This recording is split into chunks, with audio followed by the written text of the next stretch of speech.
Good evening. My name is Kathy Hayes, and welcome to the Democratic Party of Evanston. We are here this evening to interview and have conversation with Ms. Liz Rolewicz and regarding her campaign going into District 202 as a board member. She is an incumbent, and we will be asking her this evening to have a discussion with myself and Ms. Claire Kelly.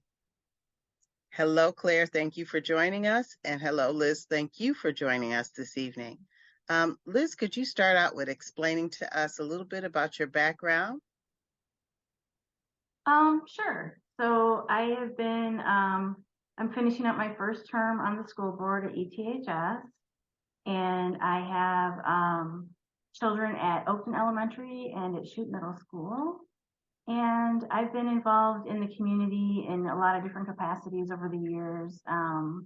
Something I'm most proud of is the PTA Equity Project, which is a District 65 initiative to create equitable funding for PTAs across the district. And that's something I've been involved in since about 2016, 2017. And also I've just been really involved in my kids' schools and other local community events and things over the years. So I've gotten to know the community pretty well. Wonderful. Our hope here this evening, as I said before, is to have a conversation with you and ask you different aspects of being on the board since you are an incumbent, as well as some of your ideas and impression of the board as it sits now. Claire, would you like to start with the first question? You're muted, Claire. Thank you. Mhm. Okay, so Dr. Marcus Campbell was recently hired as superintendent. He has listed social emotional learning, safety, post-secondary planning, and equity as 4 key focuses of his tenure as superintendent. What do these goals mean to you? How do you foresee prioritizing them? What skills do you have to strategically align the board with this vision? What measurements, qualitative or quantitative, will you use to ensure that Dr. Campbell meets these listed goals? Oh, that's a good question. Yes, Dr. Campbell's stated goals. We were very happy with what he told us when we were interviewing with him, because they are in line with the district goals and they're in line with the board in general and our beliefs in what we want to see at the school. As far as like racial equity and equity initiatives, we're hoping to see some really big and bold ideas coming from him. And I do believe that he has some. He hasn't been with us for quite a year yet, but we are anticipating hearing a lot of big ideas from him. And I think for measurable outcomes, we'll just keep looking at the data, which we are always collecting and analyzing the data very closely for our, especially for our Black and Brown students and their movement in academics and in well-being. I think for overall, the high school has been working towards this sense of belonging and looking at the whole child, the whole student holistically, and measuring not just the academics, but their social emotional well-being and everything else that goes with that. Like, are they participating in extracurriculars, things like that. So we can look at that kind of data through surveys and through that data collection and see if there's any movement for our students in that regard. Thank you. Could you just speak a little more specifically about the data? So in terms of being able to measure success as it applies to equity and ensuring that our Black and Brown students have a successful education, what types of data do you think is important? What are measurements that you feel are appropriate and effective in terms of revealing, how well ETHS has done or is doing? I think looking at things like, we can look at the AP data where there's been a serious increase in student enrollment in AP classes and in AP testing, and we've seen a big jump for our Black and Brown students in AP. I think looking at extracurriculars shows you a student's engagement. in the school and a sense of belonging in the school and feeling like they have some ownership over their education. I think that's a good indicator. And I think the student well-being survey tells us a lot. And they're very candid in the survey and tell us how they're feeling, and it lets us know how their social emotional status is. Thank you. I'm going to move on just a little bit regarding how District 202 has had, as many schools have had to adapt to the pandemic and remote learning and other tools for learning in the district. I want your impressions on how the district has done using those remote tools, and if they are good tools in your expression, and if those particular tools have been working for not only the generalized student, the generalized student or population, as well as the special or challenge student and population. Yeah, I think, they were already set up with Chromebooks and having access to remote learning prior to the pandemic. And so when the pandemic came, it was about as seamless a transition as you could possibly hope for when they went home and they went online. They were able to access their classes and use Zoom to be with their teachers and other classmates. So I was really pleased with the transition that occurred during the pandemic. And I think that we did have a lot of positive feedback from the students about it. I think they were kind of like, well, I miss being in the class. I miss access to other students, but this is working as well as it could for the situation that we're in. And I did hear some things there were some students, especially students with disabilities, who felt like they actually had more access to the school during remote learning, and that they would have preferred for it to stay that way once we had returned to in-person learning. Are there any aspects of this remote learning and all the other resources that you would consider changing or improving, or?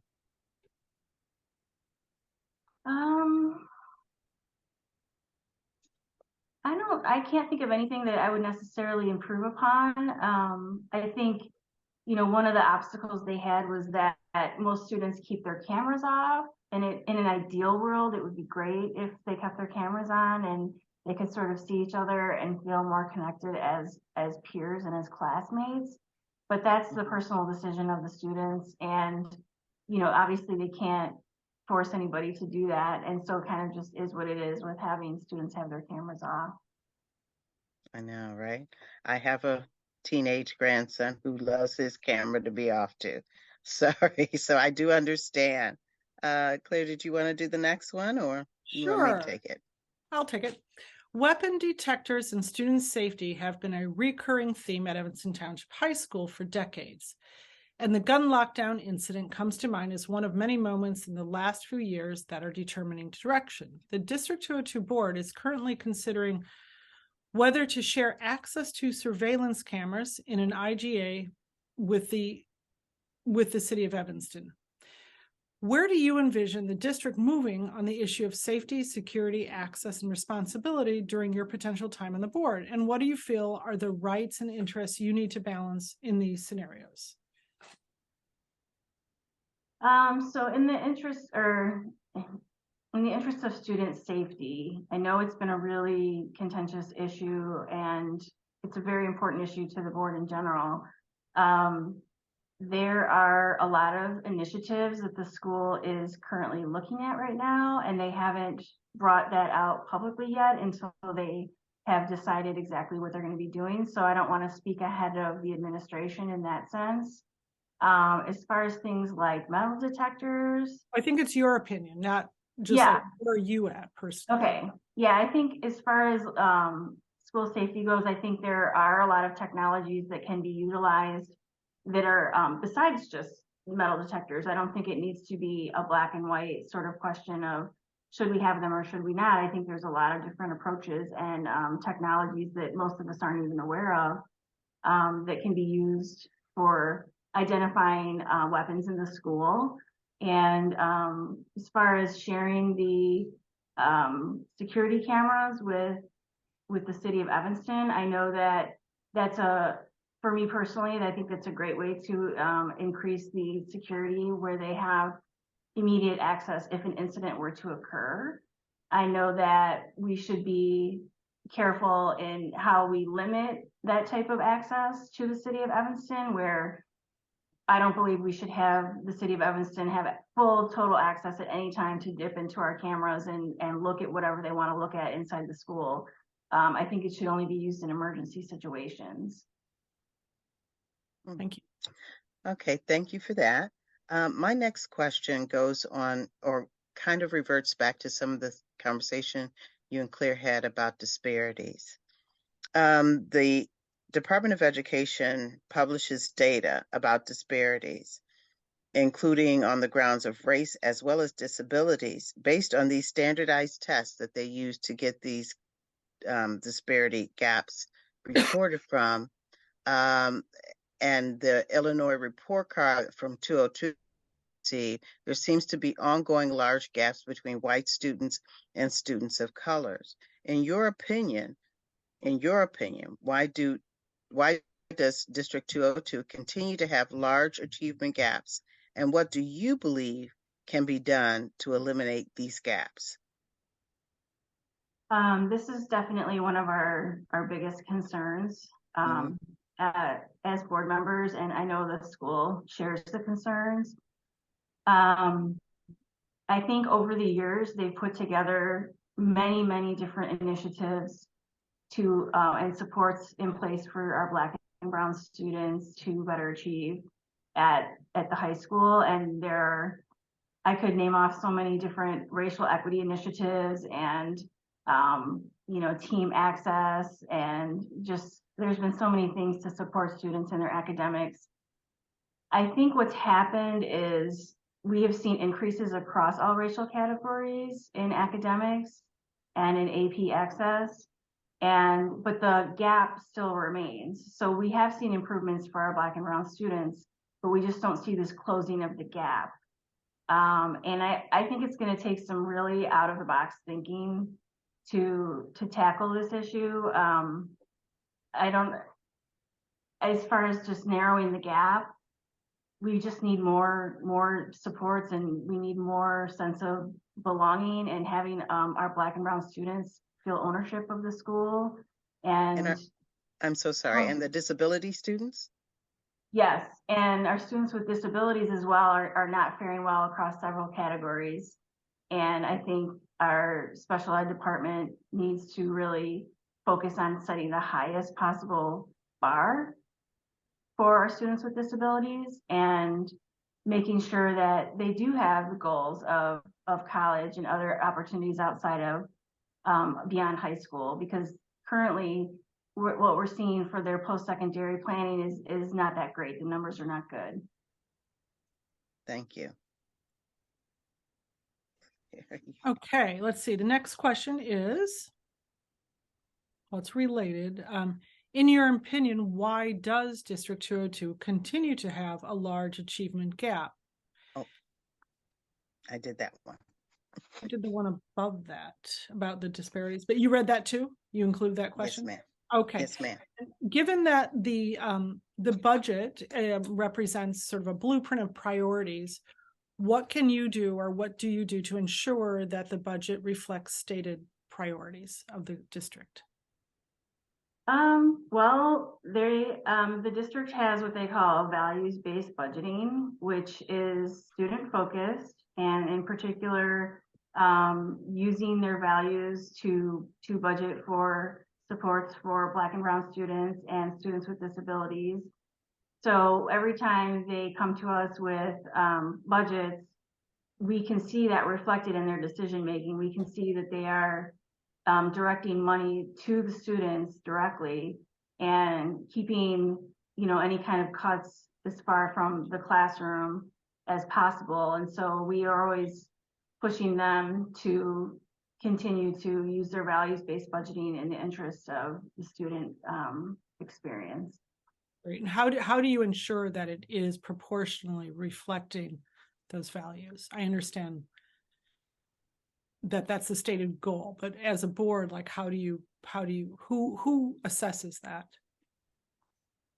Who assesses that? I mean, the board, when we were able to read through all of the budgets and we have a conversation with our CFO and administration, we can question when things are or are not focused on student achievement.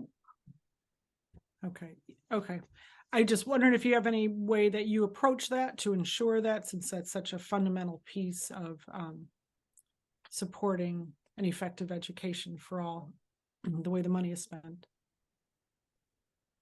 Yeah, it's something that we have in our conversations with them frequently, every time we discuss, anytime money is being spent or budgeted for. Thank you. Kathy? So I would like to ask you, because there has been a lot of conversation in the community and in different communities about consolidating school districts. I would like to ask you if you are in favor or opposed to the school district consolidation in Evanston. And what would you need to know to make a decision like that? What should people look for when they're trying to decide if a consolidation of both school districts should happen or shouldn't happen? I think in theory, I support the idea of a consolidation, but in practice, I think it would be very complex to try to combine the two school districts.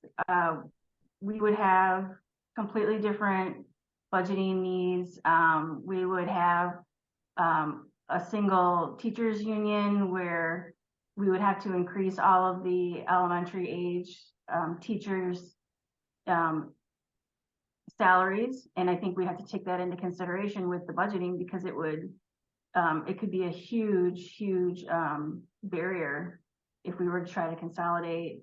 And then of course we would be removing some redundancies in administrative level and some other areas, which would save some money, but I still think overall it might not be a financially sound decision to try to consolidate. Do you have any examples in mind of other school districts that have or have not done this successfully? I'm not aware of any that have done a consolidation, so I can't really speak on that as far as comparing us. I know that generally speaking, it's hard to compare Evanston to pretty much anywhere because we're so unique with our city and with our demographics and our students. So it would be hard to compare. Thank you. With regard to education, in terms of, having one district that's working with the same student throughout and together, and articulation, do you think that could be an improvement with a consolidated district? I think that it could be an improvement. I mean, we currently work pretty closely with District 65 for the matriculation from 8th grade to 9th grade, and sharing data across all grades and working with them on joint literacy initiatives. So we do meet with them. I know the two superintendents are in constant contact and have a really good working relationship as far as letting the high school know what's going on with the K through 8 students and how we can be prepared to meet them when they come to 9th grade. Thank you. Well, because you're an incumbent, when you first joined the board, and you've been on the board how long, if you could remind me again? Almost 4 years. Almost 4 years. And what was your first priority when you first came onto the board? What was your main goal? And do you think you have achieved that in the 4 years that you've been there? My main goal was really to support the administration in their racial equity initiatives and to keep the pressure on and keep the heat on as far as prioritizing that, because that has been one of our biggest, most concerning issues. And so over the years, I've been pleased to see a lot of initiatives come through that I was able to support, and constantly questioning, what more can we do? What new ideas do you have for for addressing this issue. So I feel like we have made some progress in the last 4 years for sure. Wonderful. Okay, and here's a question on culture and climate. According to the most recently released data from the 5 Essential Survey that students and staff took last spring, ETHS teachers and students are feeling more stress and less trust in ETHS, in the institution. In 2022, and in every year since at least 2019, ETHS has scored the lowest on the effective leadership section, receiving a designation of very, quote, very weak in the most recent survey results. How would you plan to strategically position the board and influence the administration to address the issues uncovered via the 5 essentials? And how do you plan to hold administrators accountable? Yeah, that's an interesting data point. I feel like when we've had other types of feedback from students and teachers, it's been more positive than that. So I was a little bit surprised to hear that the weak leadership point. I think that, you know, it's hard for us to know exactly what the teacher experience is like because we're not in the classroom and it's not our purview to be knowledgeable of knowing exactly what they're doing because that's the administration's job. So I think that just sort of keeping the pressure on the administration and asking questions of what is your working relationship like with teachers and how are they feeling about being at school and how much of this is an effect too of the pandemic and it not quite rebounding. We've seen so many areas where we have not rebounded yet from the pandemic as far as academically and socially emotionally. So I think that I would just make sure to talk to the administration and ask them to explain why there's this perception of this weak leadership happening at the school. So in terms of accountability and accessing appropriate information to assess the learning environment, would you rely solely on the administration? The administration is mainly where we get all of our information from. And so we don't have the ability to talk to teachers one-on-one or interview them in any capacity. So we have to rely on the administration to give us this information. Okay. Okay. I'm going to review once again some of your perspectives of 4 years since you've had the past 4 years of working through a very difficult time and still coming out on the other side in a very large institution. Which of the board's decisions do you most agree with? And of those decisions that the board has made with or without your support, which decisions of the board are you most proud of? I think some of the important work that the board has done in the last few years is creating protections for gender expansive and non-binary and trans students. I think that the school itself has created more protections for LGBTQ plus students, and that's something that I'm really proud of. As far as what was the other part of the question? I'm sorry. The other part of the question is, which decisions of the board are you most proud of? Okay. So I think that is one thing that I'm really proud of. Seeing the expansion of the student summits has been really amazing to watch, where the students have sort of affinity groups and they're able to spend a couple of days with their peers and hearing keynote speakers and just being together and experiencing that has been really great for all of our students. I see. Okay. So Kathy, I have my sheet. I don't have any more questions. I don't know if I didn't print out the second page. Oh, no worries. You know, I think that we are so close to the end of this conversation. One of the things I would like to ask is in the next, I know I've asked you about the past 4 years. Now I'm going to ask you about your next tenure with the board. what are some of your goals and priorities for the next year? I think for my next tenure, it's going to be very similar to the last one because there's still work to do, and we've made progress for our Black and Brown students and our students with disabilities, but they both continue to be concerning areas as far as the academic outcomes and the well-being.